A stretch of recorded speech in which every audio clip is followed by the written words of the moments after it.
नमस्ते, प्रणाम। सिंगर उषा 1224 में हमारे यूट्यूब चैनल पर सभी भाई बहनों का स्वागत है। मैं एक बहुत अच्छा प्यारा सा बेटा विवाह गीत लेकर आई हूँ और यह बेटा विवाह गीत आप सभी भाई बहन को अच्छा लगे तो प्लीज़ कमेंट करके ज़रूर बताना कैसा लगा और लाइक सब्सक्राइब करना ना भूले, हमारा भी सपोर्ट करें। पतरही राम पतरी करी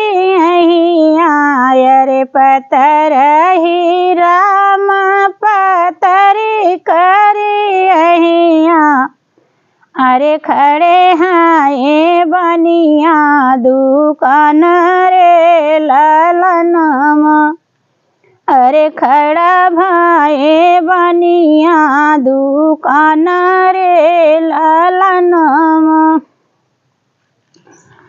किया तू ही राम हो ले बखरा से सो पड़िया, अरे किया तू ही राम ले बखरा से सो पड़िया, अरे किया रे मांगैया ढोली पान रे ललनमा, अरे किया रे मांगैया ढोली पान रे ललनमा।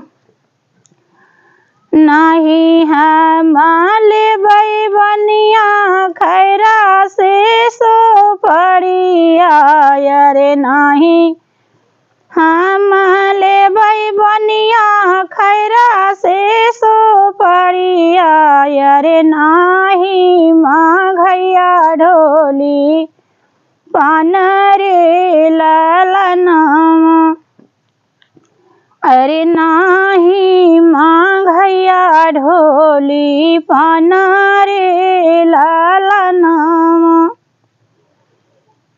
हम तो ले बनिया सुबह के से नूरवा, अरे हम तो ले बनिया सुबह के से नूरवा, अरे सीता बियाहन हम जाबै रे ललनमा, अरे सीता बियाहन हम जाबै रे ललनमा। सीता बियाही राम घर बैठउबा, अरे सीता बियाही राम घर बैठउबा, अरे तोह का लिखबा बना बासरे ललनमा, अरे तोह का लिखबा बना बासरे ललनमा। पतरही राम पतरी करी अरे पतरही राम